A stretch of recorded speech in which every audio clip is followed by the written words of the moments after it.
unhappy. That's the way things go sometimes in politics, or when you're trying to govern. That's the way it is. And the next supervisor, whoever that may be, God bless whoever that is, they're going to have that same situation occur.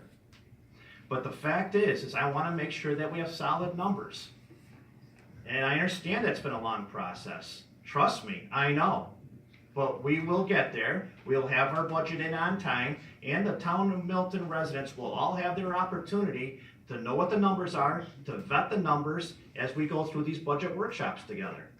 I don't understand what the problem is, sir. But I have every intention of releasing those numbers when there's solid numbers. And I am not going to do that just because someone is trying to get numbers to benefit themselves for some reason. It's not going to work that way, sir. I'm sorry, but my job is to 18,000 people, not to one, or you in particular. We're not talking about this year's budget, we're talking about a budget Next. that's been right for 3 years, Mr. Supervisor. Angela. 6 years, probably since. Keep talking and you're going to be asked to remove, sir. You have your bell. You have Ring your your 3 bell, minutes. Mr. Supervisor. Thank you, Mr. If Supervisor. that's in your heart, you do it. My time, thank you. Don't I'm threaten following me. a common theme here tonight, which is kind of by surprise to Mrs. Christensen and Mr. Stalters, because I came I in here apologize. with the topic of communication being at the core. So I want to start by legitimately thanking each and every one of you who are serving on the board, every one of you who come out to the board meetings on a regular basis, because that is a big deal. I mean, being in government, being in leadership, being in service isn't the best paying job. You never make anyone happy, and when you choose as a member of the public to show up, you're choosing your time, and that's pretty important. I'd also like to acknowledge several of you have pits in your stomach right now, seeing me with a microphone here, and I get it, because frankly, not thrilled to see some of you either, but it's cool, it's okay, we can do that. There are so many tangents I could go off on right now, but I picked conduct and behavior. And just so everyone knows, I can attest, the crazy comes out every election. This community is perfectly normal. You're not crazier than Malta, than Boston. This happens every time. So everybody's normal, so you can relax about that. I do want to talk about communication and conduct in relationship to a business, because the town is a business. And my vote as a Milton resident hired you guys to run a business. So, what I do find unusual is how suddenly, in a few short weeks leading into an election, just how many skeletons are in the closet that have been planted with the Times Union. I mean, for crying out loud, if you're not going to give me any street cred, the Gazette's been here more frequently. You know, toss them a bone every now and then. What I do find unusual is that the entire town board and select audience members and now candidates interviewing for my vote, haven't publicly decried this conduct as completely unacceptable. And everybody's involved. Everybody's involved. Even those that try to keep quiet, but you're all guilty. So if this was my business to run, I'd have a code of conduct. And I'd have a zero tolerance policy, because that's what you do in business. Let me give you a little bit of an example as a business owner. And this happens day in and day out. All the time, and I'm surrounded by business owners. How many times do we sit back and go, wow, there is a communication problem in my business and I need to solve that problem? Happens all the time. I want to give you an example.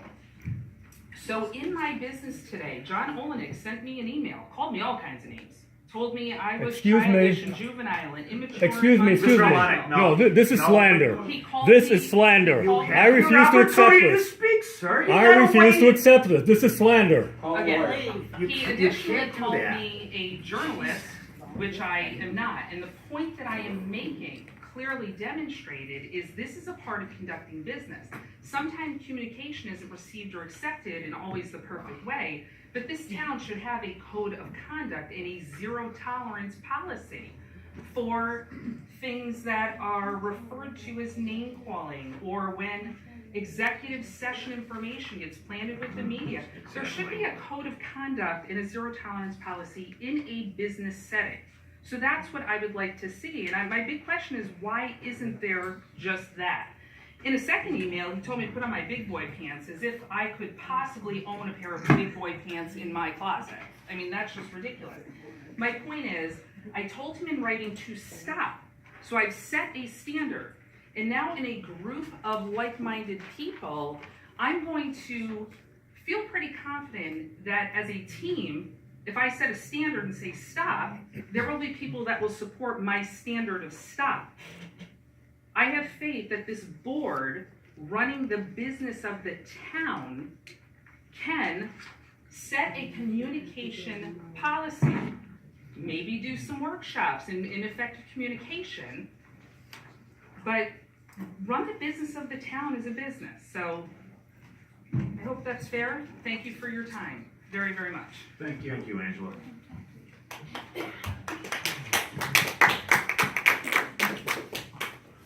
Anyone else?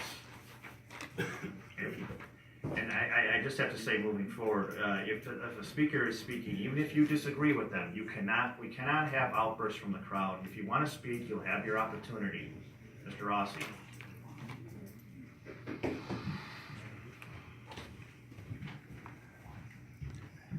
Thank you, Mr. Supervisor. Frank Rossi, Jr., 1 Constitution Court, Balsas Spa. First, I want to kind of jump from what Angela said and go in a little bit of a different direction. That's a local business person.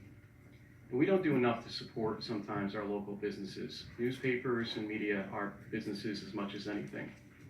And we've seen some things in the last couple weeks that disappoint me. And something became very apropos in one of the resolutions that you just did concerning the League of Women Voters in October. There's been some strange ongoing things with that League of Saratoga County. Now, I support fully what the League of Women Voters is about in a national basis. Access to polls, etc., is important in this country. I think it's the backbone and foundation of what we're about here in this country. But in this county, just down the street in Ballston Spa, we had a situation where Bruce Kuchar and Ron Henry were running for village council positions there.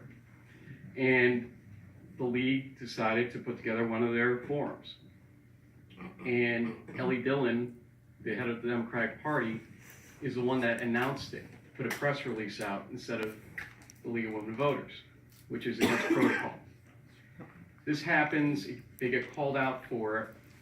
Ann Krill, I believe it was, League of Women Voters cancels that event before even Ron and Bruce had a chance to accept or deny. Then suddenly the league attempted to uncancel the event after everybody went and made, I think it was a few days before the election, alternate plans for that night. And the other party decided to use that as prejudice against the Republican candidates in that situation. Completely unfair. It was the league's bad. It was prejudice, basically done to those candidates.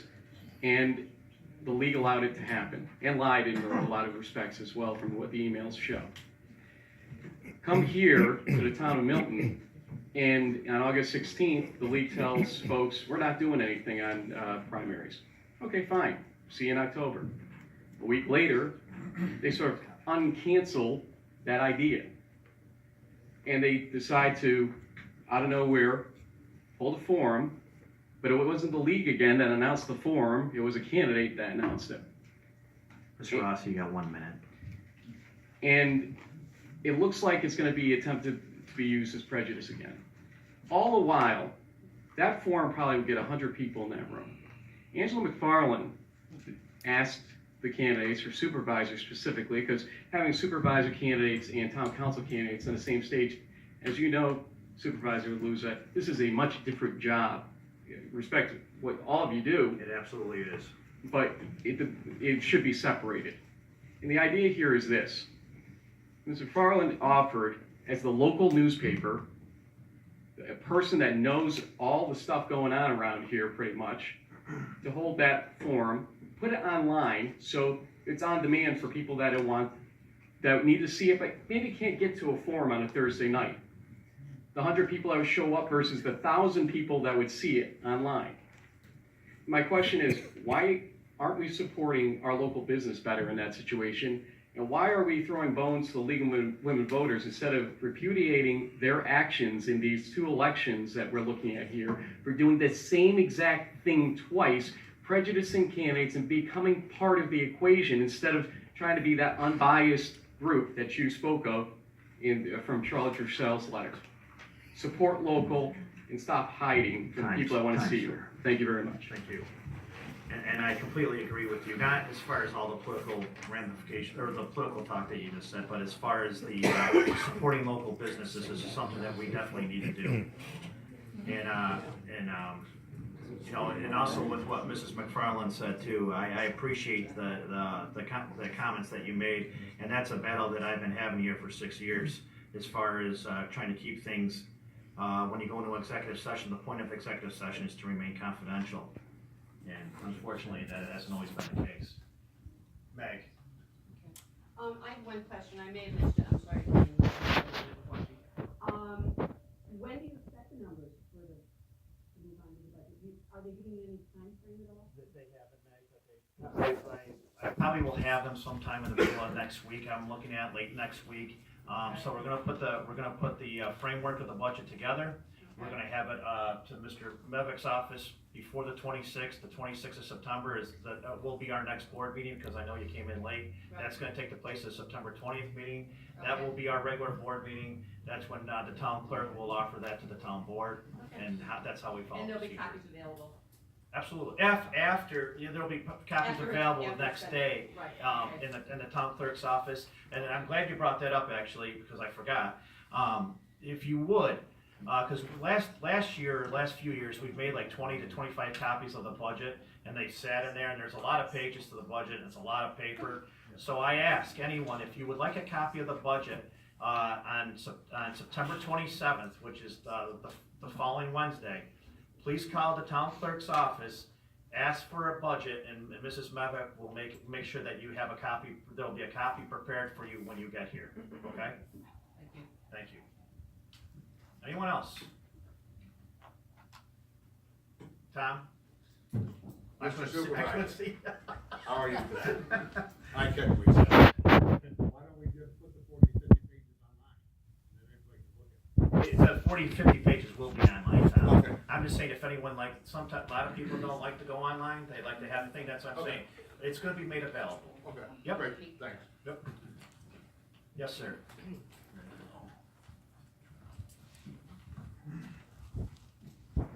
Hi, Ralph Cox, 103 Hutchins. Last week, or the last meeting, I had 2 weeks ago. 2 weeks ago, last meeting, I had a question about some of the details in the engineer's report. And one of those details was related to the density of 91 Hutchins Road. And at that time, I said, why is the 150% limit being excluded from the requirements? And you said at that time you didn't know, or the board, I'm not sure who did. So I'm wondering- I think it was me, sir. Okay, has anybody looked into that and discovered why we are eliminating the 150% density requirement?